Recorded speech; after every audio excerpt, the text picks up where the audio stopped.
Yes, guys, I'm Si. Welcome to Ace Podcast Nation, the home of the big debate live. We are here to debate another subject. So we've had a slight subject change at the last minute. We were going to talk about toxic masculinity and all that sort of stuff, but we feel like we've done a bit on, covered a bit of that with Andrew Tate, and then we did Are We Being Controlled by the Media and stuff. We will probably come back to that because I think it's an interesting subject, but there's more to happen to it.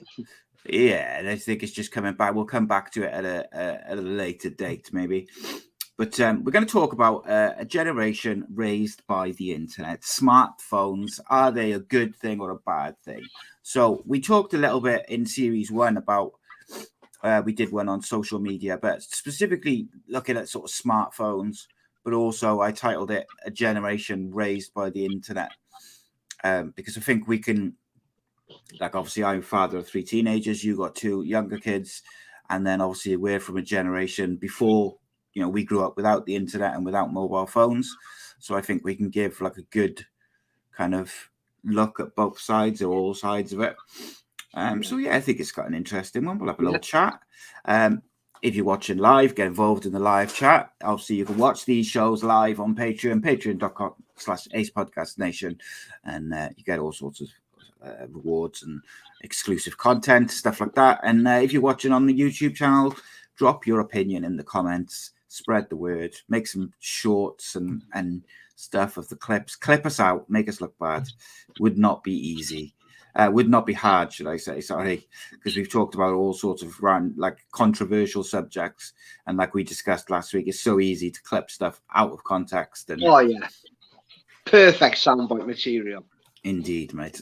So as always, I'm joined by Mr. Reese Pycroft. How are you, my friend? You good? All good, my man. All good. So I thought, just to change it up a little bit, just to keep things fresh. I'd let you start, mate. So obviously we changed the layout of the show slightly at the start of the series. We're going to go with you would argue one side, I would argue another side, and we'd kind of try and meet in the middle. But I think with that, it's slightly difficult because you're often finding yourself arguing for a side that you've got no sort of interest in. Arguing with, so it's a bit difficult. So what we decided to do is actually between the two of us just try and argue everything. Just try and look at it from as many different angles as possible, really. So with that being said, mate, why don't you start us off? A generation raised by the internet, smartphones, good or bad? Both. No, actually, smartphones and technology is good. The people who use it are fucking stupid. So, I don't know though, mate, right? See, because if I look at it as a parent, right? Yeah. In one side, I think it's good. My kids are not allowed to go anywhere without their phones, so I know where they are and I can contact them and the rest of it. But then on the other hand, I think unless you have got strong parents, a lot of kids are literally just left to watch their tablets. And we all do it, mate. You're tired, particularly when the kids are young. It's like, oh, go, watch CBBS or sit there and watch this tablet, play a game so you can go and do this, that, and the other. And it's I think they're good if, and I think it's a big if, that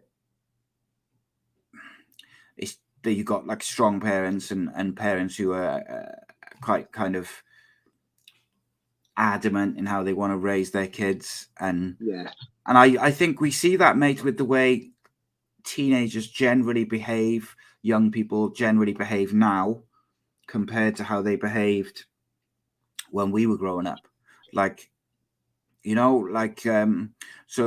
Just as an example, as a teenager for us, we'd do things like Rat-a-Tat-Ginger or whatever, and you'd have a stage where you'd be quite cheeky and stuff. But generally, if you got, say, a policeman come up to you, say, for instance, you wouldn't really mouth off to them. No, not the police. Well, you'd always get some kids who would. But I was never one of them kids. You know, you respected them when we were younger. As a general rule, you wouldn't kind of mouth off to them, and you wouldn't give them disrespect. The same with like teachers. Like you might try your luck and you might mess about with teachers and the rest of it, but there would be a point where enough was enough, and they would, whether it was a raised voice or a slam on the table or whatever, but they would get you. You know, there was a point where you sort of would rein it back in. And behavior-wise, I was a little shitbag in school, mate. Yeah, but I'd never sweared at a teacher or anything like that because you still had that respect there. Yeah, I know. I remember. And it was fear of your parents as well. God, yeah. And I think like so many kids these days, like it's drummed into them from an early age about like child line and if you know your parents are hurting you and blah blah blah, which is right, of course. But I think like what that has spawned is you get a lot of parents, particularly young parents. And look, me and my missus were young parents.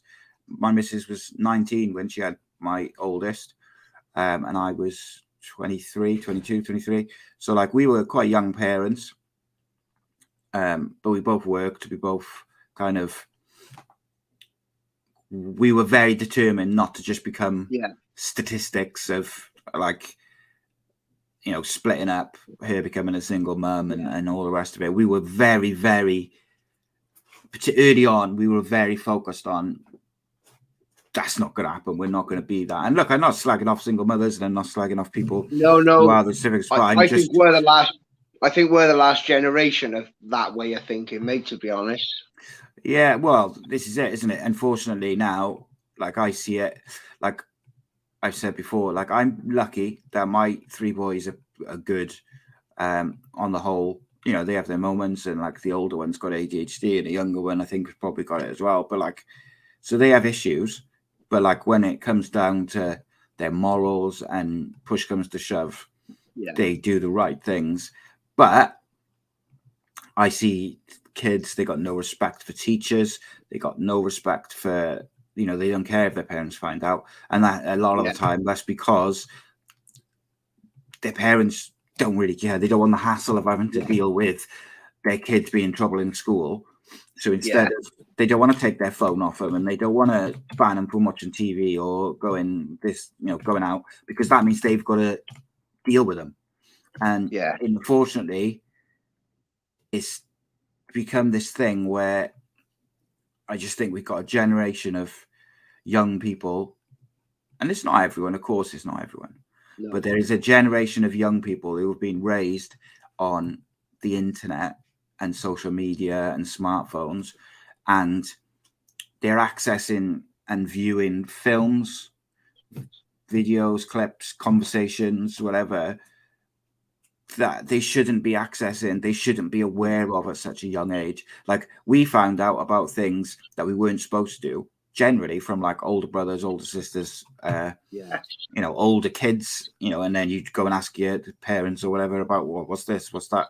But like, and then you get to that age where you go find your dad's stashed porno VHS or Betamax or the old magazines on top of the wardrobe. Yeah, there's and that's like a natural kind of progression. But like you say, nowadays, it's at everyone's fingertips. Yeah, and I think like we've been really quite like hands-on in terms of like their phones and stuff, and it's only really probably in the last year where my youngest is getting a little bit more freedom. So like I don't check his messages as frequently now as what I used to. And like it doesn't really matter, mate, because WhatsApp, Snapchat, they've all got disappearing messages anyway. So if they want to hide something, they'll hide it. And I think what it comes down to is you've got to try and build, or certainly what I try to do is I've tried to build relationships with my kids whereby it doesn't matter. Like we have a thing where if you're in a situation and you're not comfortable and you need to get out of there quickly, you send a text or a phone call and you say a certain thing, and I'll be there in minutes. And even if you're going to be, you know, you might get in trouble for what you're doing or where you've been or whatever. Yeah, it doesn't matter. It doesn't matter. Like the most important thing is like your safety and stuff. And they've talked to me about, you know, kids smoking weed in school. They've talked to me about other stuff, girls and that. But that's And what you need, mate. tried to keep it as open as possible so that they feel comfortable enough that when things happen, and funny enough, you know, as you know, something did happen fairly recently, and luckily because of that relationship with my kids, we were able to get on top of it all really quickly. But not everybody does that. I don't think everybody puts the effort in to do that. And by the way, I'm not saying that I am the perfect parent, because I'm not in any way. No, like, no one is perfect. The way you do it, mate, that's the way I think of it. Like I'm as honest as I can be with my kids. They're younger than yours, without exposing them to too much. Yeah, and it's difficult, isn't it? Because so my youngest has got a girlfriend, and he sees her a lot and stuff. And like I'm trying to warn him about certain things, but also I don't want to tell him stuff that he's not thinking about anyway. Do you know what I mean? So like you're trying to warn him about certain things and telling him about certain things and what to do, what not to do, you know, protection, blah, blah, blah.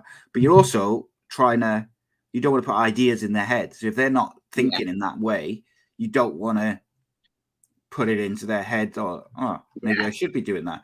But equally, you can't not have that conversation. So it's tricky. You've got to try and gauge how much they know, haven't you, without you giving away too much. Yeah, giving away enough, then they're safe. It's scary, mate. But I firmly believe if you're not open and honest and you don't treat them like that, they're going to go try these things rather than ask about these things. Yeah, do you get me? And they'll still they'll still do stuff. They're still going to try some things, mate. Yeah. Everyone does, you know. Look at Elon Musk, Bill Gates. You know, the smartest, nerdiest people on the planet. They've all tried stuff.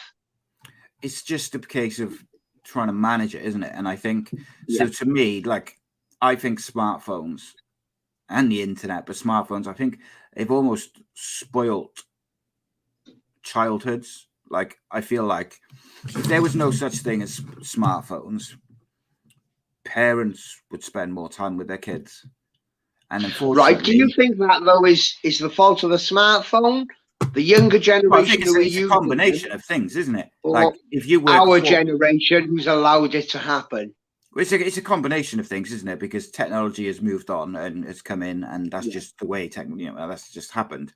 But I think for all the will in the world, when you're working 40, 50 hours a week, two parents doing that because the cost of living is so high, and then the kids have been in school all day, they're starving hungry, you want to just get some food to them, and then you're knackered, they're knackered, and it's like it is easier to just say, go play on the Xbox, go play on your phone, go whatever, talk to your mates. And it's like, but then what you do is you lose the.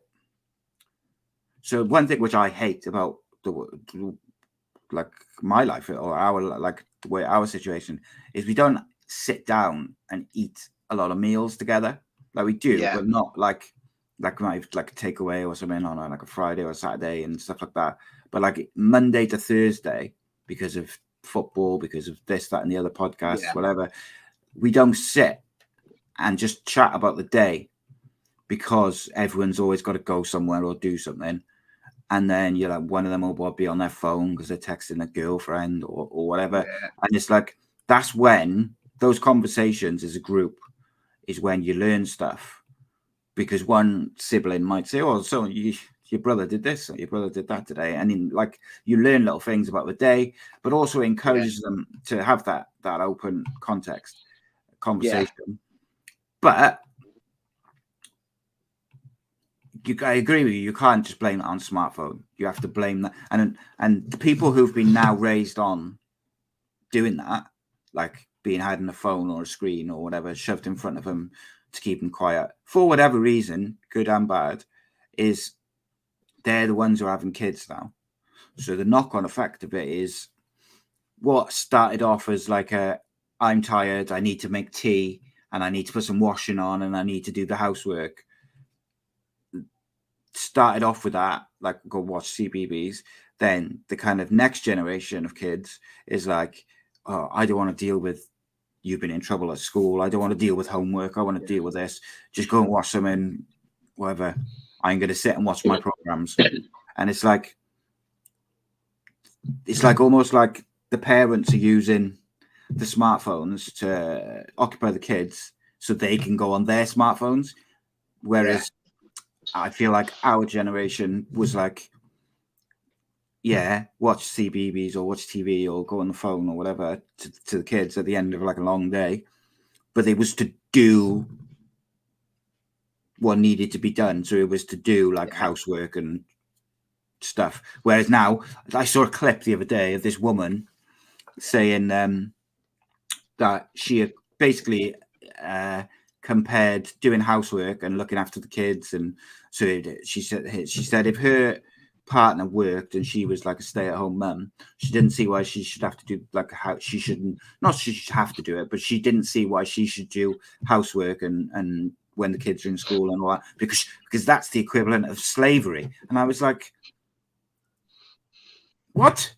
But it's this in the entitlement, mate, in people is astounding to me. Like no one wants to work for anything. No one wants to like.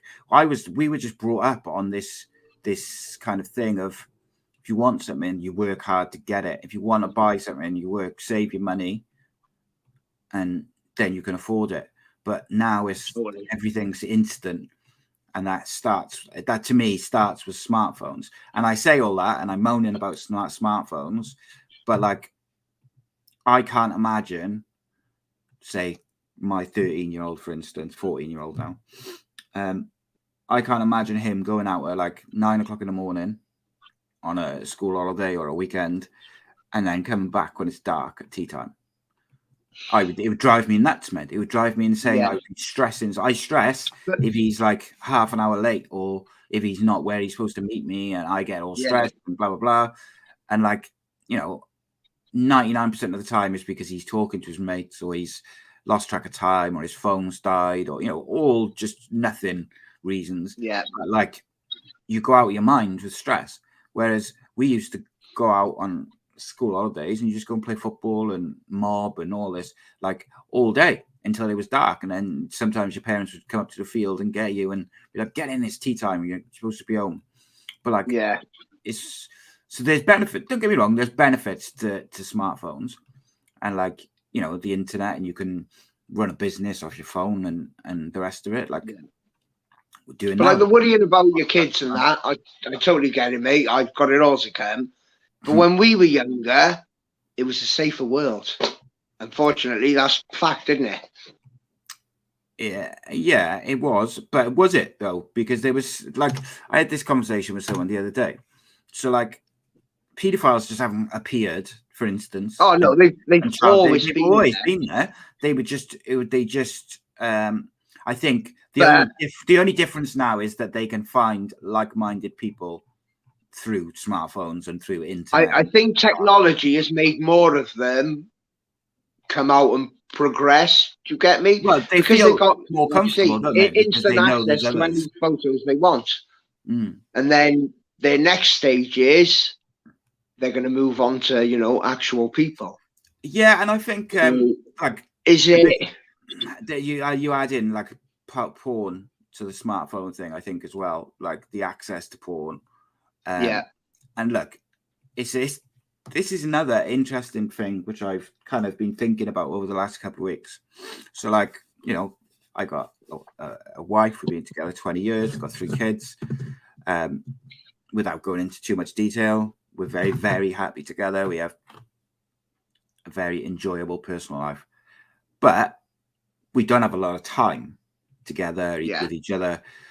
One of us is tired, or obviously I got my own health problems as well, so I'm quite often in a lot of pain. My wife as well has got some health issues, and like, so. And when you've got 3 kids, mate, you're there and everything. Yeah, exactly. I'm very rarely bloody in my house and the rest of it. But so things like porn, they can be quite handy to like, as my friend puts it, get the demon out, and like for boys and men particularly, I think it's like you can get quite frustrated, if you go like too long. It's not healthy to go too long without shooting your load, for lack of a better term.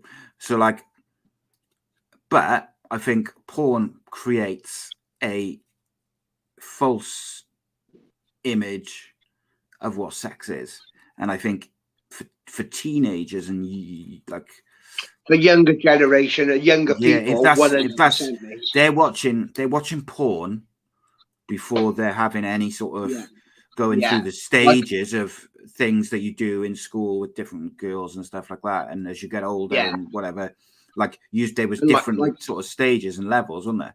And like and at our age, we know what reality is. I know if some girl messaged me and says, "Can you come fix my photocopier?" I now realise she actually wants me to fix her fucking photocopier. You know, we're at that age. We know, we understand. You know, it's porn. But not every man has got a 12-inch cock. Not all women's bodies look like that. Nobody makes them noises. Yeah, but they want, and that's all they see, and then they see it, and it's on their smartphone, and it's so accessible, and like you have suddenly, like I think you can have kids doing it for the first time. And it's like, it must be like so intimidating, and it's not a nice experience anyway. The first time. So when we were younger, the only things we knew about it, like American Pie, that book, you know, where his brother leaves in that book. Yeah, that's what we knew was word of mouth. We didn't have these images and films and everything we could go just look at straight away. Yeah, it was like probably 99% of us. Our first time was probably just a fumbling mess.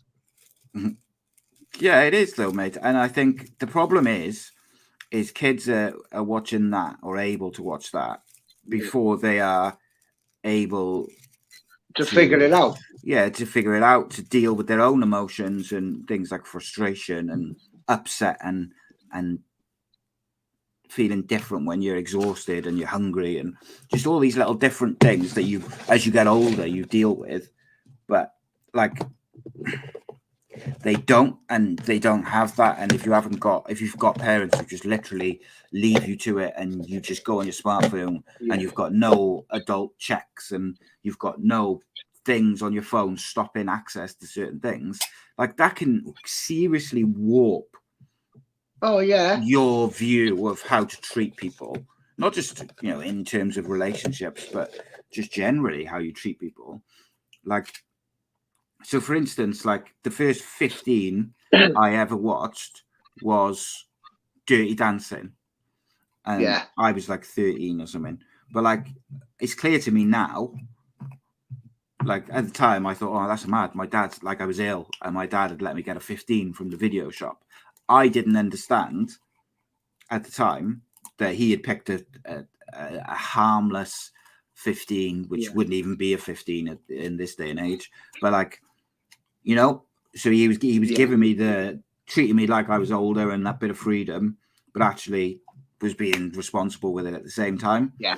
Whereas these days, like, unless the parents are on it, kids can go on Netflix and watch any old, like, and there's some very extreme horror films and stuff like that, which can do damage, mate. Like my oldest, who's 18 now, when he was like 11, 12 and younger, like he used to have real fear of death, and he used to wake up and he'd be traumatized and upset about different stuff because he had there was someone he was friends with died when he was in primary school, and someone died when he was a bit older as well, like who he knows, and it's very difficult to deal with those things. And like, can you imagine going on the internet now and just typing in death? Mate, if you imagine, like, so do you remember like the Faces of Death videos they used to knock about when we were younger? Like they were fucking horrific in themselves, but you'd watch someone would always have them, wouldn't they? And then, but like that stuff's just there on the internet now. If you haven't got the parental everywhere, mate, it's easy. It's like even just on social media, mate, you can. It comes across certain things. Touch wood, I'm lucky with my kids. They won't put anything on the telly unless they ask me what it is first. But that I hate to break it to you, mate, but that will change. Oh, that'll change as they get older, mate. Yeah, at the moment I know I'm safe with it, but I know that day is coming. Like I kept all my kids off social media pretty much until the last year or so, really. Like they've all got like hidden Facebook profiles, which they had just for like games and stuff. And then gradually, like the older two sort of got their own Facebook. And my younger one's got like a Facebook, but he doesn't really use it. And he's just starting to use it a little bit. But like, Snapchat is the one I really don't like because you don't know what's going on. It's designed to like hide stuff from parents and people, and that's what I don't like, because I think that's just dangerous. And I understand, look, kids need privacy as well. They want privacy, especially as they get to those teenage years. They want to have their door shut, and they want to have this, and they want to have that. Get it. But like, you've also, like, I've tried to explain to them, you know, you can have your privacy, but if I want to check your phone, I'm going to check your phone, or you don't have a phone. And it's rare. Normally now, I'll only check phone messages if I've got a specific concern, because I trust them generally. I keep a very watchful eye on my Xbox messages, to the point where my Xbox is set up so that if there's messages from people who they aren't friends with, it comes up on my phone as like a, you know, like the Facebook floating thing. So I've got that set up because I think that is something which people overlook. Definitely. Messages from like strangers and stuff. Yeah. Like Facebook and stuff like that. It's a bit more hidden. It doesn't come up as a normal message if a stranger messages you. Like, you've got it. It's quite difficult to find it, isn't it? Like, if you've got your profile set to private, like, you've got to go into like messages of people you don't know, and like, it's a bit of a trek to find it if you're not looking for it. But I think there's obviously good and there's bad to it. Like, to me, it comes down to parents and parenting. But like I said, or alluded to just a bit earlier, like, I would say Generation Z, I guess, like, so that's after 1995 born, like that generation is a worry for me. Like, some of the shit I see on TikTok and that, like, TikTok's just like soft porn.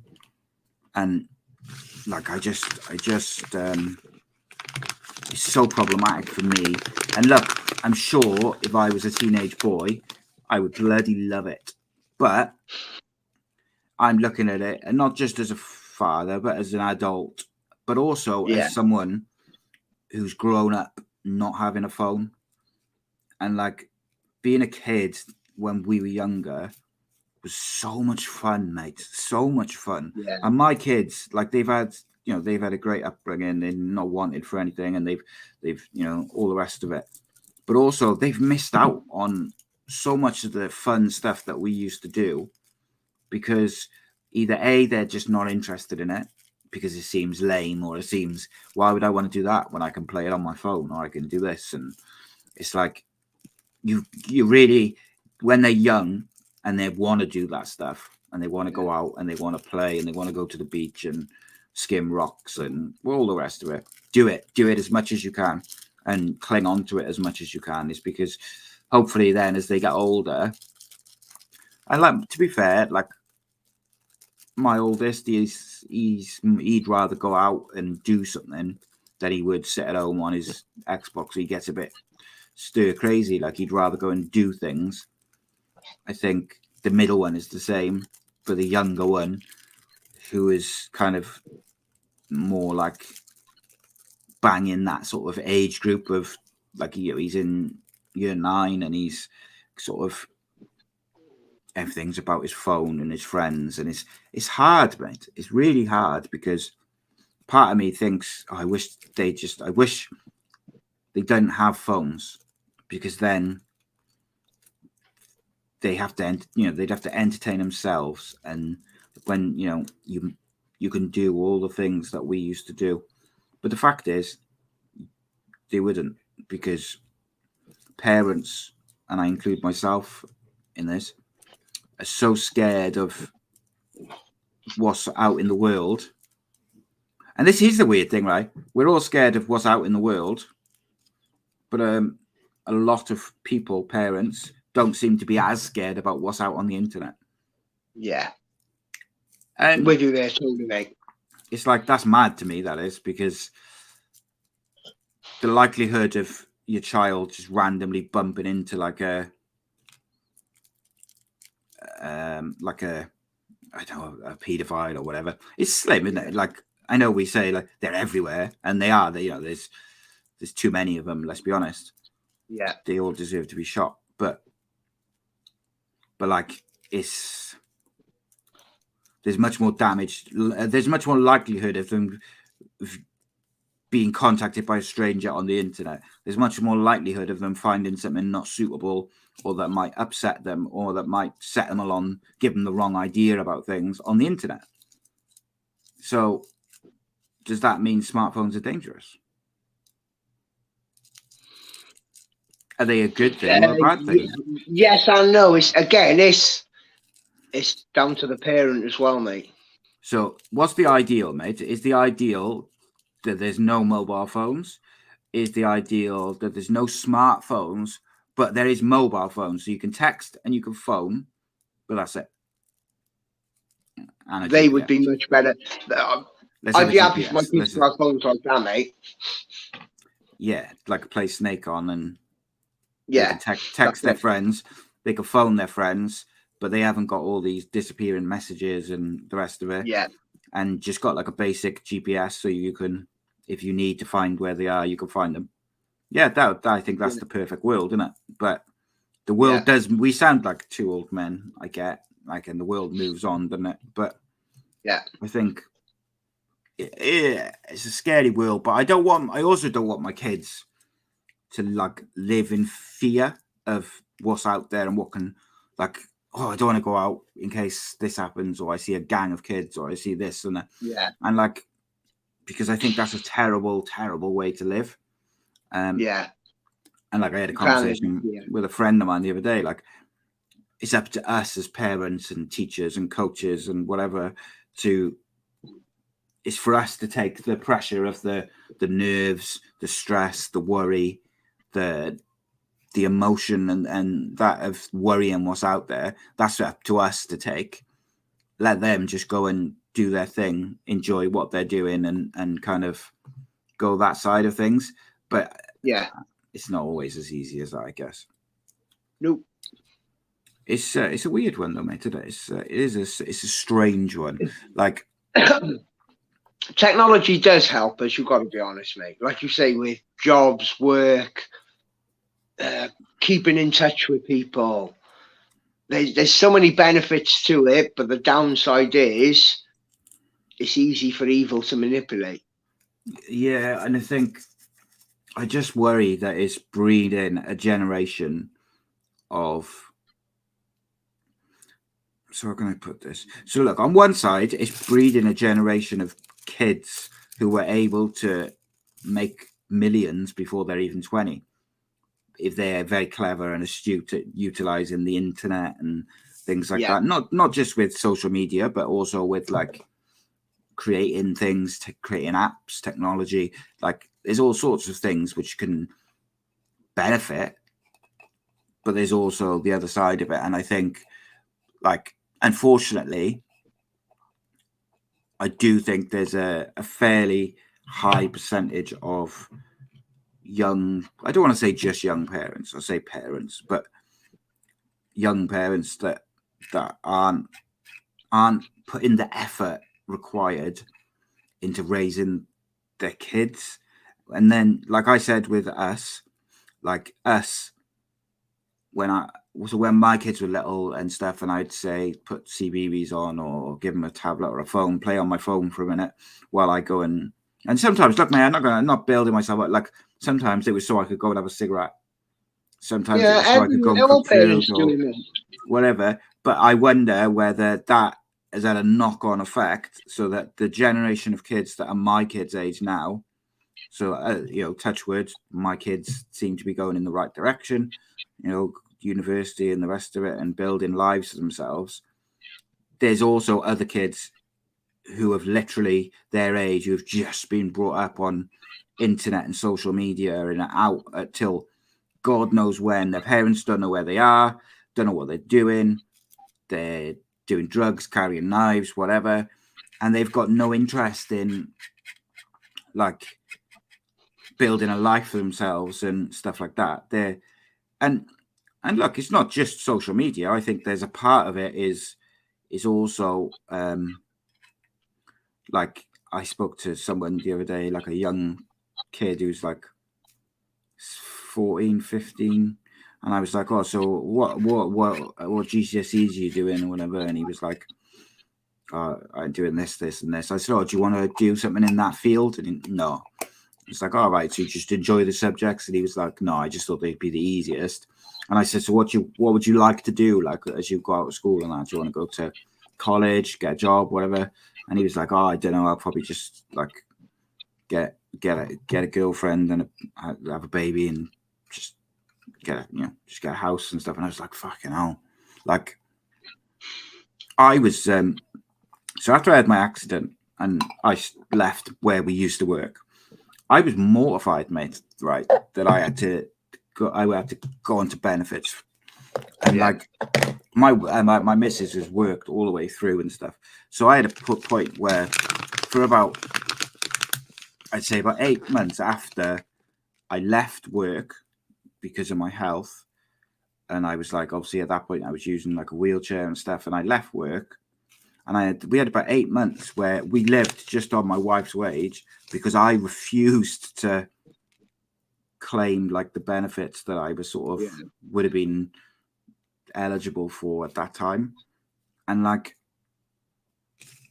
then you've got like a kid so young and he's just got no, I'm like, let people do what they want to do, and I'm not slagging people off who are in the system and on benefits and rely on those things. I think it's good that we've got those things to help there's people who genuinely need it, yeah, mate, to help people who need it. God, they're fucking hell, mate, 100%.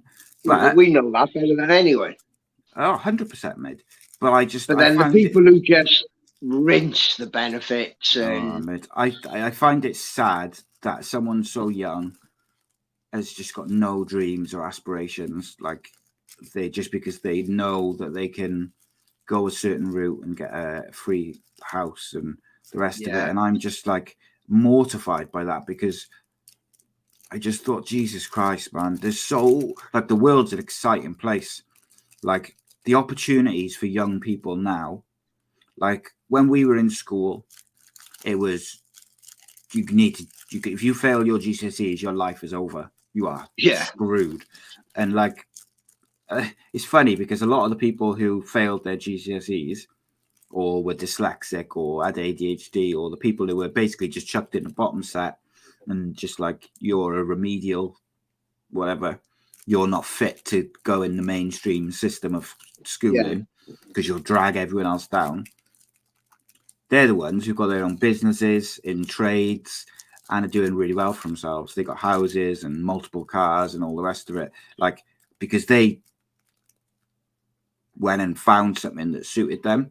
Whereas for us, we were just told, do your exams and then it'll all go into place. And it doesn't always happen, mate. And like these days, there's so much you can do. If you're not academic, there's so many apprenticeships. There's all these different things, university, and like, university is affordable to a point where like, with student loans and grants and all this sort of stuff. And like, there's so much, and that's what made me sad about that kid was that like, there's so much, like if he's just got one interest, even if it's like football, go and train to be a football coach. And like he started off with the right idea. Such a rewarding get into university or college. Most times, all they ever ask for is 4 GCSEs, not certain subjects. Yeah. So go do the easiest ones, but use that as a springboard, not a get out. And look, it is hard because at like 15, not many kids know like I want to do this. So it is difficult. Like I've had to, all three of mine now have had to do their choices and stuff for GCSE. And if you don't know what you want to do, it's hard because you don't want to pick wrong. So you're trying to do stuff that you're interested in, but also has got a bit of a Like you don't want to just do Career. stuff just for the sake of it, and it is difficult. Like my oldest boy, he's going to uni in next September, and like even he's got his course in mind, and he knows what he wants to do. And then even like yesterday, he was like, "Oh, Dad, I don't know whether I should have just done like business or something, which will be more like a better chance of me getting sort of a better job and stuff." And I said, "Well, at the end of the day, mate, what you're doing, yeah, there might not be as many jobs, but if you can get a job which you enjoy, mate, that is half the battle." Yeah. Because as long as you can pay, if you do a university course and you don't enjoy doing it, you're not going to apply yourself to it like you would. Well, he found it hard, so like very quickly, like he went into his A levels in sixth form, and he did really well in his GCSEs, like predominantly A's and A stars, and he ended up doing like physics and maths at A levels, not perhaps realizing how hard they were going to be just individually subjects plus another 3 A levels. It was way too much, and he wasn't like his basic knowledge of those subjects is very good, but he didn't have enough of an interest in them to really push on and do the hard stuff. And then when you add in that you don't have to go to school, really, no one's forcing you to go to school. You're going to school by choice now. It's difficult, mate. It's hard. Yeah. It's hard to be a young person, but I just think like smartphones, I think specifically, I kind of wish we'd stopped at just mobile phones. Yes and no. I wish we'd stopped. I wish we'd stopped at like the flip phones, which had the cameras and messaging and phones and GPS and like the odd game. But we never. I wish we'd never gone past that. I wish that was like the cream of the crop, and the only thing that changed was that they were smaller or bigger or whatever, like the design of them. Imagine how the world had been now if that was the way it went, mate.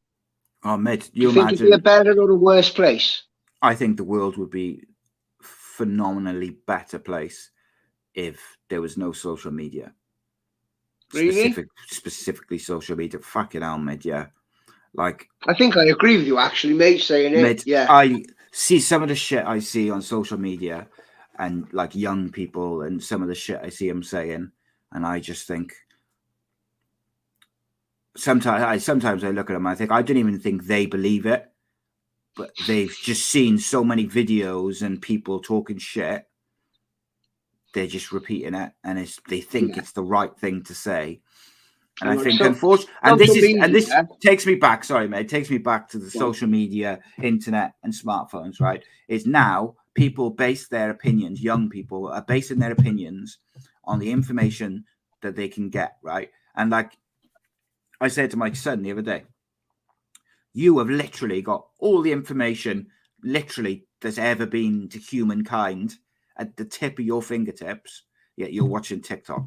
You could learn about anything in the world that's ever happened, and you're on TikTok flicking through shitty videos. But we're now at a point where generation of people are forming their opinions and their views and their morals off the internet and social media and smartphones, instead of being guided by their teachers, their parents, their families, and whatever. And look, I get it. Not everyone is as lucky enough to have good parents and good teachers and the rest of it, but I would say like a bad teacher. No, I'm with you, mate. 9 times out of 10, a bad teacher would probably be better than learning off certain things you see on social media. Yeah. But look at this fucking Prime thing that's going on at the moment, mate. That Prime drink. Yeah, it's embarrassing. It's absolutely fucking ridiculous. There's parents paying £10-20 for a bottle of water for their child, mate. We had to look to see if we could get one for my son for his birthday, for his 14th. And when I seen the price of them, I was like, no, fuck. Yeah, I refuse to pay. Not happening, mate. Like my boy wants one, but only because all the other kids in his class do. Like he has no idea about what it is or anything, but all the other kids have got it, haven't they? Yeah, but that's what I mean about like the kids. Just everything's instant. And unfortunately, I just think that it's bad. Like I'm lucky there. My boy didn't moan or whinge about it. He's asked once, and I told him when I can find it cheap enough, he can have it, and he's cool with that. So I got to be there. I'm lucky. I'm very lucky with my kids, mate. Very lucky at the moment. Yeah, and I think like I'm almost glad that my kids are at a point now where they're nearly grown up. Like, so as long as I just finish the job, like they're almost adults. One of them is an adult. Yeah. So like, you're almost there. Yeah, I'm lucky. Like, but like, my brother, I see him with 2 young girls, and I stress, man, because they're gonna come full blown into it, and it's like, oh man, what's going on? I'm dreading it, mate. I am dreading it. I feel for you, mate. I really do, because I feel like I've almost, with my kids, I've kind of caught the arse end of it, if that makes sense. Like, and I just like, so my kids haven't really, they've experienced the social media age, but they haven't really been affected by it, possibly because we kept them off social media for so long. So like, by the time they went on it, they'd already formed like what's the word I'm looking for? Like they'd already formed their opinions of stuff and like the rest of it. Do you know what I mean? Like, so by the time they went on social media, your picture's frozen on my end. Right, you've just come back now. Yeah, I think like they almost had already formed their morals and their personalities and everything before social media got a hold of them, because we were able to keep them off it for so long. And I'm grateful for that, I gotta say. But like, also, like, that's down to us as well, that we, like, if we had just my kids are telling me now that some of their friends have got Facebook accounts. My kids are 7 and 9. It's beyond. Have your kids got phones? No. And so I wish they did, so I could contact them. Yeah, so this is what I was going to say to you, right? A lot of reason. That's my selfish reason. I'm glad they haven't got phones yet. Yeah, like a lot of kids where the parents have broken up will have phones, wouldn't they? Because so the dad or the mum can contact them and that. But like, there's no need for someone who isn't going out on their own, a kid who isn't going out on their own, to have a phone. No need. I'm with you. I'm with you all the way, mate. Like I say, I'd love for him to have a phone so I could speak to him every day. But the pitfalls and bad sides that come with that phone, I'd rather go down that other route, mate. How do you cure it? Like, how do you stop it? How do you fix it? Like, the world, there's no way to get off it now. Like, it's just going to keep going and going and going. It's down to us, mate, as parents. That's the bottom line. It's down to people now. And that we're past the point of no return with technology. We're never going to go backwards. It's never going to be gone. It's going to get more, and it's going to be more in our face. But it's on us to teach the younger generation the right way to be a decent human being. What do you do when the younger generation don't want to listen? Yeah, don't want to listen. Don't take any notice of the older generation. They just think you're moaning, or you're just, you're out of touch or whatever. Like, well, from what I can gather, the general consensus is we just give up, mate. Well, that's what people seem to be doing, isn't it? Unfortunately. Yeah. But I will say, like, I think there's hope in that people seem to be almost fighting back with social media, if that makes sense. Like, we talked about what's his head, like Andrew Tate and some of the stuff, some of the women talking about like sticking up for sort of men. Because like, if basically, if you go on social media, if you're a white man or if you're a white kid, like a teenager, and you went on social media with no foreknowledge or no like I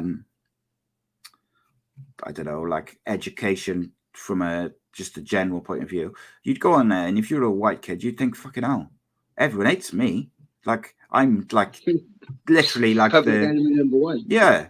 And like, it's crazy, mate. Like, it's crazy that very quickly, like people who are fighting so-called for equality and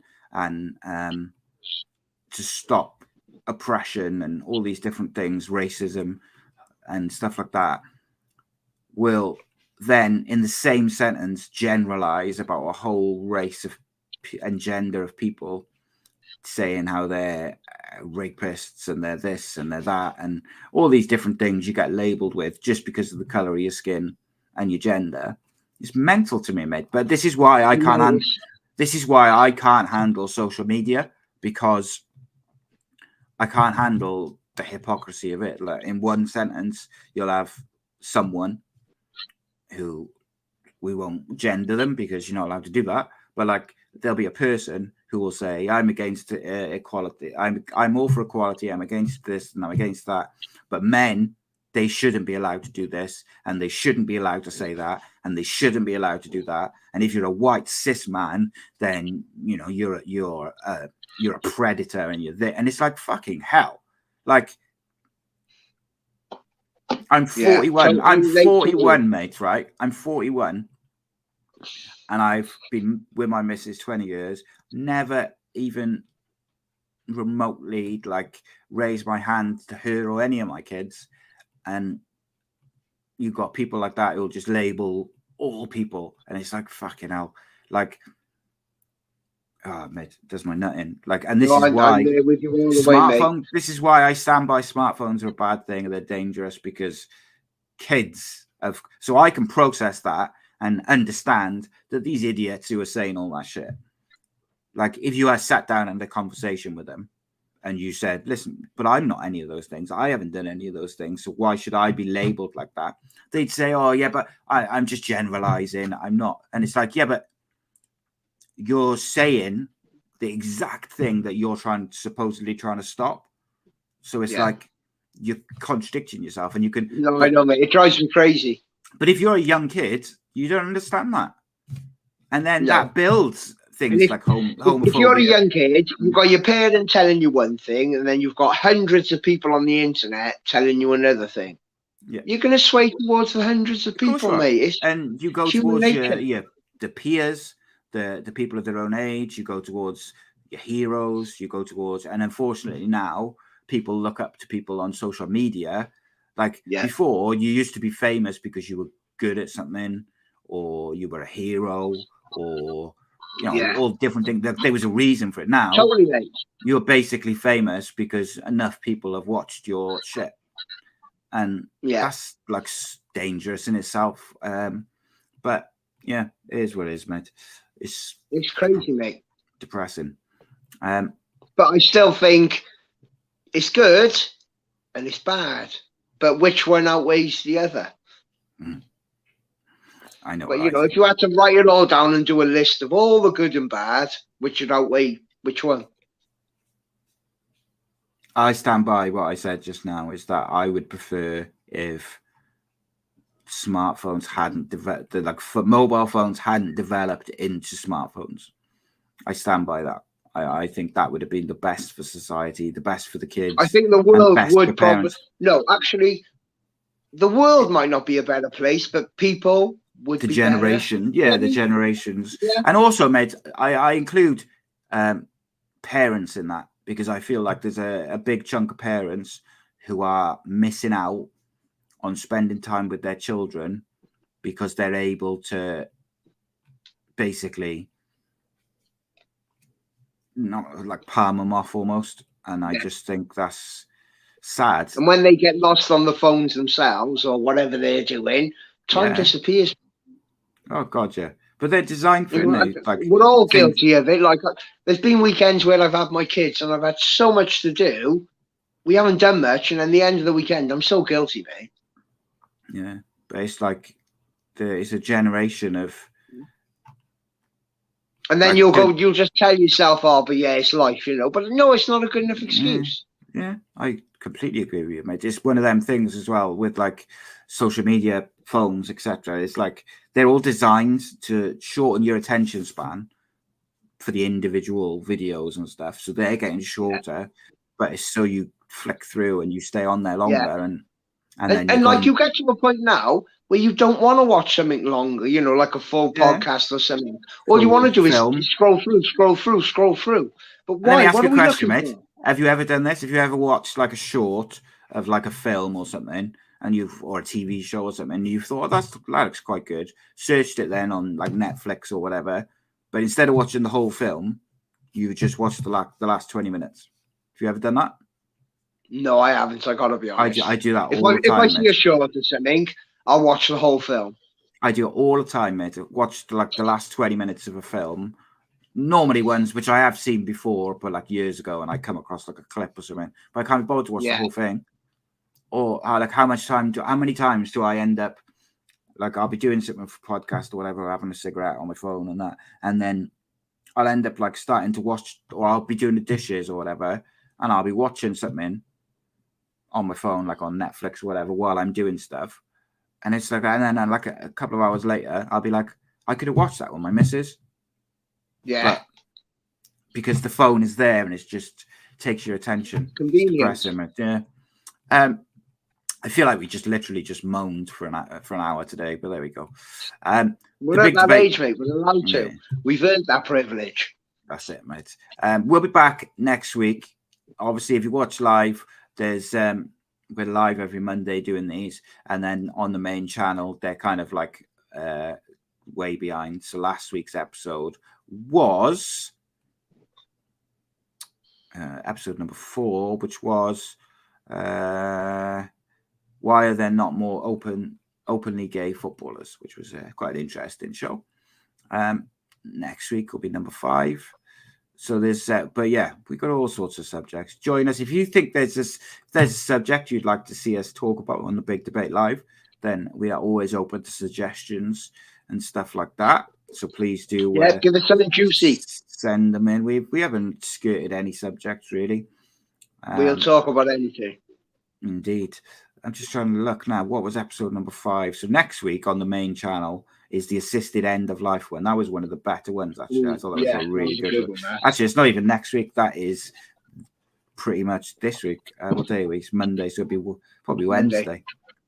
Probably put it out on Wednesday. So there we go. Happy fucking days, but Rhodri Giggs and football live on the main channels Thursday night. It's actually Friday this week for anyone watching this now. But it's Thursday, so 8 o'clock. We talk all things football with myself and Mr. Rhodri Giggs. Nice one, mate. Appreciate your time. Everywhere. Take it easy, mate. Take it easy, brother. Nice one.